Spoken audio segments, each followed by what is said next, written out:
باقی جو لیڈرز ہیں ان کے خلاف مزید کیسز نہیں بنیں گے. کچھ اس طرح کی بات چیت ہوگی جو آہستہ آہستہ کر کے ہوگی, کیونکہ فاصلے اتنے بڑے ہوئے ہیں کہ وہ ایک دم اتنا بڑا شاکنگ قسم کا ڈیسیژن میرا نہیں خیال کہ فوری طور پہ کوئی سامنے آئے گا. صحیح. اچھا عمر, پی ٹی آئی رہنما عاطف خان انہوں نے آج ABN نیوز سے گفتگو کی ہے. انہوں نے کہا کہ اسٹیبلشمنٹ سے مذاکرات ہو سکتے ہیں, بات ہو سکتی ہے, لیکن ہماری کچھ شرائط ہیں جس میں بانی PTI کی رہائی بھی ہے اور ان کے اہلیہ کی. دیکھیے, تحریک انصاف یا عمران خان نے پہلے بھی کھل کے کہتے رہے ہیں کہ ہم بات چیت کرنا بھی چاہتے ہیں اور بات چیت کر بھی سکتے ہیں. ایون آپ کو یاد ہو ابھی جو حال ہی میں جب یہ شیشے کی بات ہو رہی تھی یا وہ دیوار کھڑی کرنے کی, تو اس دوران بھی انہوں نے کہا, اس سے پہلے بھی کہا کہ میں بات چیت کرنے کے لیے تیار ہوں, لیکن مجھے قائل کیا جائے. ظاہر ہے کہ اب وہ مشروط کریں گے اور 8 فروری سے پہلے کی صورتحال اور 8 فروری کے بعد کی صورتحال بالکل مختلف ہے. اس طرح سے مختلف ہے کہ اب ان کے اسمبلیوں میں پریزنس ہے, ان کے پاس ایک صوبے کی حکومت ہے, اور اگر آپ مثال کے طور کے اوپر وہاں حکومت نہیں بھی رکھتے, حکومت ان کی کس طریقے سے ختم کرتے ہیں, تو بھی استحکام تو نہیں آئے گا. اب آپ نے اس کا ایک مظاہرہ دیکھ لیا ہوگا کہ ان کی اس اسٹیٹ پاور کو چھوڑ کے قومی اسمبلی کی پاور ہونا کیا معنی دیکھتے ہیں, اس سے کیا فرق پڑتا ہے کہ صدر کے انتخاب کے دوران بہت ساری شخصیات ایوان میں ہمیں دکھائی نہیں دی. ظاہر ہے اس کی وجہ وہی صورتحال تھی کہ بدمزگی نہ ہو یا باقی چیزیں نہ ہو. قومی اسمبلی کے فلور کے اوپر آپ عمر ایوب کو بطور اپوزیشن لیڈر نہیں روک سکتے, وہ کھل کے بات کریں گے, تب تک بات کریں گے جب تک بات کرنا چاہتے ہیں. اس طرح سے پنجاب اسمبلی میں ہے, تو بات چیت تو کہیں نہ کہیں کرنی بھی پڑے گی اور بات چیت ہونی بھی چاہیے. آپ نے اس مسئلے کو اس طرح سے اگر رکھنا ہے تو اس کا پاکستان کو فائدہ نہیں ہو رہا, پاکستان کی سیاست کو فائدہ نہیں ہو رہا. اگر تحریک انصاف کو نہیں فائدہ ہو رہا تو دوسری طرف بھی کوئی فائدہ نہیں ہو رہا. یہ بات بھی درست ہے. اور اس حوالے سے رانا ثناء اللہ گزشتہ روز ایک چینل پہ بیٹھے ہوئے تھے اور انہوں نے بات کی. ان کا اگر تحریک انصاف کی قیادت ہم سے بات کرے, مذاکرات کرے, تو عمران خان کی رہائی کوئی بڑی بات نہیں ہے. تو فی الحال عمران خان یا تحریک انصاف جو ہے وہ گیو اینڈ ٹیک کے اوپر یا ان کے لیے جو اپنی ان کی کنڈیشنز ہیں, جو ان کی شرائط ہیں, ان کو اندازہ ہے ان چیزوں کا, اور ان کو یہ بھی پتا ہے کہ ان سے کیا ڈیمانڈز ہو سکتی ہیں. اس وقت جو حکومت ہے, حکومت کرنا کوئی اتنا آسان کام نہیں ہے, اور عمران خان چاہیں گے کہ یہ حکومت سٹے ابھی کرے, کیونکہ آپ نے دیکھا پچھلے 16 مہینے جو گورنمنٹ رہی, اس گورنمنٹ سے مسلم لیگ نون کو, پیپلز پارٹی کو سیاسی طور پہ کیا نقصان اٹھانا پڑا ہے. اب آپ جو مرضی کہیں, اس کی وجہ یہ ہے کہ بہت کچھ سٹیک کے اوپر لگا ہوا ہے, مسلم لیگ نون کا, باقی جماعتوں کا, اور عمران خان کا بھی سٹیک کے اوپر لگا ہوا ہے. اب دیکھیں نا, اگر یہ گورنمنٹ چلتی ہے تو اس گورنمنٹ کے پاس ریلیف دینے کو کچھ نہیں ہے. آپ ایک اور پلان کے لیے جا رہے ہیں IMF کے, اور اگر آپ اس کی طرف جاتے ہیں تو آپ لوگوں کی کہاں وہ آسانیاں پیدا کریں گے. تو جب مشکلات بڑھیں گی, ابھی گندم کا سیزن ہے, کسانوں کے مسائل ہیں, انفلیشن بڑھے گی, تو آپ کی 4 روپے روٹی کم کرنے کو لوگ یاد نہیں, یعنی حکومت کے لیے مزید مسائل جو ہیں وہ آنے والے ہیں. اسامہ غازی صاحب, نواز شریف کا کہا تو جا رہا تھا کہ وہ لندن جا رہے ہیں, لیکن اچانک وہ چین کے دورے پہ چلے گئے, کیا وجوہات دیکھ رہے ہیں آپ؟ ابھی مجھے تو اس طرح لگتا ہے جس طرح پہلے تنور کا ان کو دورہ کروا دیا گیا, وہاں چھاپے مروائے گئے, تو اب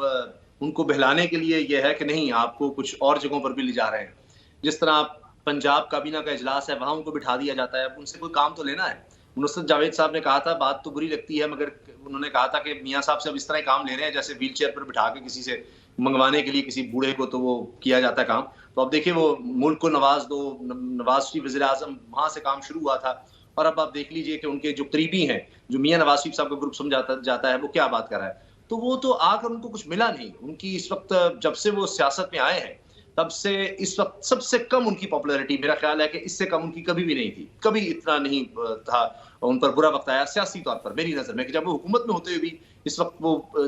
کوئی ڈیسیژن میکنگ پاور ان کے پاس نہیں ہے, ان کا ووٹ بینک بالکل ختم ہو گیا ہے, ان کی سیاست جو ہے, نون لیگ کی سیاست اس وقت کہا جا رہا ہے وینٹیلیٹر پر ہے, یہ بات کی جا رہی ہے, اور اسی وجہ سے رانا ثناء اللہ, میاں جویل لطیف, ان لوگوں کے بیانات دیکھ رہے ہیں. یعنی اقتدار میں ان کو ان کے اتنے اہم لوگ چھوڑ کر جا رہے ہیں. محمد زبیر صاحب کے آپ بیانات دیکھ لیں, دیگر لوگوں کے دیکھ لیں. اب یہ بھی ہے, بات کی جا رہی ہے کہ شاید چین کے بعد وہ سوئٹزرلینڈ اور لندن بھی جائیں, اور اگر یہ بات درست ہے تو پھر مجھے لگتا ہے کہ شاید وہ لمبے عرصے کے لیے جا رہے ہوں. تو یہ ان کو بہلانے کے لیے, کہ امپورٹنس فیل کروانے کے لیے کہ دیکھیں آپ کو سعودی عرب لے جاتے تو کیا ہوتا, پھر بات خبر بنتی. تو ایک شخص جو اپنے گھر میں ڈائمنڈ میں بھی جب وہ پرائم منسٹر نہیں رہے تھے تو وہاں پر اناؤنس یہی کرواتے تھے کہ پی ایم صاحب آ رہے ہیں, پی ایم صاحب یہ, پی ایم صاحب وہ. تو اب وہ سلوٹ, اور وہ کیونکہ انسانی جبلت ہے کہ اس کے پاس جتنی بھی دولت یا اختیار آ جائے, اس کے پاس تخت آ جائے, وہ کہتا ہے اس سے بڑا تخت مجھے چاہیے.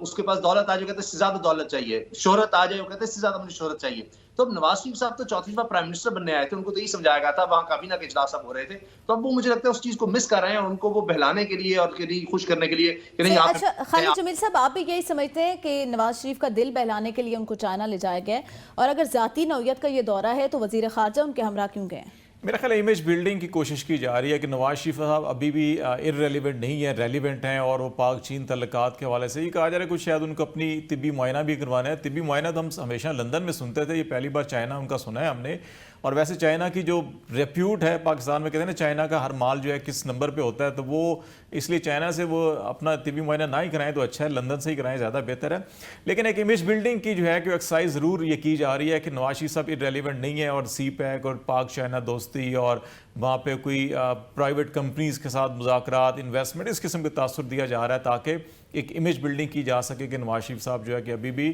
اس حکومت کے لیے اور اہم فیصلوں کے لیے جو ہے کہ وہ ارریلیونٹ نہیں ہے۔ دوسرا بات جو ہے نا کہ ایک اور ابھی آپ نے مذاکرات کی پہلے بات چیت کی تھی، میرا خیال ہے کہ جو وسیم عباسی نے نقطہ اٹھایا تھا نا کہ کون سی حکومت سے، شہباز شریف صاحب یا کسی اور سے، تو پاکستان میں دو حکومتیں ہوتی ہیں۔ یہ حکومت جو ہے نا یہ آرٹیفیشل انٹیلیجنس کی جیسے حکومت آپ دیکھتے ہیں نا کہ آپ آج کل نئے کریکٹر بلڈنگ کی جاتی ہے آرٹیفیشل انٹیلیجنس کے، روبوٹک قسم کے، اور اس کے اندر کچھ سافٹ ویئر فیڈ کر دیا جاتا ہے، وہ اس سے آگے پیچھے نہیں ہل سکتے۔ تو یہ حکومت بھی آرٹیفیشل انٹیلیجنس ٹائپ کی حکومت ہے، جو اپنے وزیر بھی نہیں مقرر کر سکتی، جو اپنے سینیٹر بھی نہیں مقرر کر سکتی، وہ جو سافٹ ویئر کے اندر ڈال دیا گیا اسی طرح سے چل رہے ہیں۔ تو میرا خیال ہے ان کے پاس تو فیصلوں کی قوت ہے ہی نہیں ہے۔ اب جو دوسری حکومت ہے، جو اصل حکومت پاکستان میں ہے، بدقسمتی سے وہ غیر آئینی حکومت ہوتی ہے۔ آئین کے اندر ایسی حکومت کا کوئی جواز نہیں ہے۔ اگر آپ نے ان کے ساتھ مذاکرات کرنے ہیں تو پہلے خدارہ آئین کے اندر ترمیم کا اداروں کے جو حلف ہیں ان کو بھی پھر بدل دیں۔ اگر آپ نے سیاست اداروں سے کروانی ہے، مذاکرات ان سے کروانے ہیں، تو پھر آئین کے اندر ترمیم کریں۔ اب بہتر ہے سیاستدانوں کو مل بیٹھ کے اس روبوٹک ٹائپ کی گورنمنٹ سے باہر نکلیں اور اصل حقیقی عوامی حکومت کی جو نمائندگی ہے اس کا تاثر دیں، اور خود بیٹھ کے اگر فیصلے کرنے زیادہ بہتر ہے، ورنہ اپنی داڑھی کسی کے ہاتھ میں دیں گے تو وہی سلوک ہوگا جو 70 سال سے ان کے ساتھ ہو رہا ہے۔ اچھا ثنا صاحبہ، ایران کے صدر پاکستان کے انتہائی اہم دورے پر ہیں اور ایسے وقت میں وزیر خارجہ چین جا رہے ہیں، کیا سمجھتے ہیں حکومتی کاموں میں اتنی غیر دلچسپی کیوں دکھائی جا رہی ہے؟ لیکن میرا خیال یہ ہے کہ جو وزیر خارجہ ہیں وہ خود بھی وزیر خارجہ اپنے آپ کو محسوس نہیں کرتے، تو میرا خیال ہے یہ سوال ہونا نہیں چاہیے۔ ایرانی صدر کو جن سے ملنا ہے وہ ان سے مل بھی رہے ہیں، اور ان سے آنے والے ایک آدھ دن میں شاید مل بھی لیں گے۔ میں ایک پوائنٹ ضرور ایڈ کرنا چاہوں گی جو سوال آپ نے مجھ سے نہیں کیا تھا، پہلے پینلسٹ جو تھے ان سے پوچھا تھا نواز شریف صاحب کا۔ میرا خیال ہے کہ کچھ دو چیزیں ہمیں سمجھنے کی ضرورت ہے۔ نواز شریف صاحب کے دورے کو معمولی نہیں لینا چاہیے۔ دیکھیں، ایک بات تو یہ ہے کہ وہ یہ طے کر چکے ہیں کہ انہوں نے مریم نواز صاحبہ کو کامیاب وزیر اعلیٰ ثابت کرنا ہے۔ اب اس میں جتنی بھی ان کے اوپر تنقید ہو، لیکن اس کے باوجود وہ سرکاری میٹنگز کو ہیڈ بھی کر رہے ہیں، اور جتنی بھی ان پہ تنقید ہو، وہ اگر چائنا جا رہے ہیں تو وہاں سے ان کے لیے منصوبوں کی شکل میں یا پائپ لائن میں صحیح، لیکن ان منصوبوں کو اپروو کروا کے ان کے ذہنوں میں ڈال کے واپس ضرور آئیں گے، یا کچھ نہ کچھ ایسا کانکریٹ کاغذوں میں ضرور لے کے آئیں گے جس سے مریم نواز صاحبہ آگے آنے والے چند ہفتوں اور مہینوں میں کوئی بڑا انیشیٹو لے سکیں۔ پھر دوسری بات ہمیں یہ بھی ذہن میں رکھنی چاہیے کہ اگر آپ اندرونی طور پر نون لیگ سے بات کریں تو نون لیگ والے اس بات پر قائم ہے کہ انہوں نے لندن میں جا کر سٹے نہیں کرنا، انہوں نے پاکستان واپس آنا ہے، اور وہ بڑے مختصر دورے کے لیے گئے ہیں، اور پاکستان واپس آنے کے بعد انہوں نے پارٹی کی صدارت سنبھالنی ہے۔ پھر ہمیں یہ بھی سمجھنا چاہیے کہ بھلے وزیر اعظم نہیں بن سکے نواز شریف صاحب، لیکن چائنا میں ان کی پارٹی اور ان کا ایک اپنا ویٹیج ہے، اور اس ویٹیج کو خود چینی حکومت بھی تسلیم کرتی ہے، اور وہ ایک پارٹی کے سربراہ بھی ہیں۔ لیٹ می فنش، میں صرف ایک پوائنٹ ایڈ کرنا چاہ رہی ہوں، وہ یہ کہ اس بات کو سمجھنا ضروری ہے کہ نواز شریف صاحب وزیر اعظم نہیں بنے، لیکن اس کا یہ مطلب نہیں ہے کہ وہ اپنی پاورز کھو چکے ہیں۔ بحیثیت وزیر اعظم شہباز شریف صاحب شاید پاور لیس ہیں، لیکن without being prime minister Nawaz Sharif صاحب کی اپنی ایک ویلیو ہے، اور وہ بغیر کسی غیر اہم وجہ کے ایسا ہو نہیں سکتا کہ چین گئے ہوں۔ وہ چین گئے ہیں اور اس کے پیچھے کچھ مندرجات موجود ہیں جس وجہ سے اسحاق ڈار صاحب ان کے ساتھ ان کو اسکورٹ کر رہے ہیں، اور اس کے لیے انہوں نے ایرانی صدر کے دورے پر کمپرومائز کیا ہے۔ تو آئی تھنک ہمیں کچھ دن انتظار کر لینا چاہیے، یہ بھی سامنے آ جائے گا کہ وہ کیا۔ صحیح ثنا صاحبہ، پروگرام کا وقت ختم ہو رہا ہے۔ وسیم عباسی صاحب، کوئکلی آپ کا رسپانس لوں گی۔ نواز شریف کا ذاتی نوعیت کا دورہ تو کہا جا رہا ہے، لیکن وزیر خارجہ ان کے ہمراہ ہیں، کیا سمجھتے ہیں نواز شریف حکومتی معاملات اپنے ہاتھ میں رکھنا چاہتے ہیں؟ بالکل، میں سمجھتا ہوں، میں ثنا سے زیادہ اگری کرتا ہوں اس بات سے، کیونکہ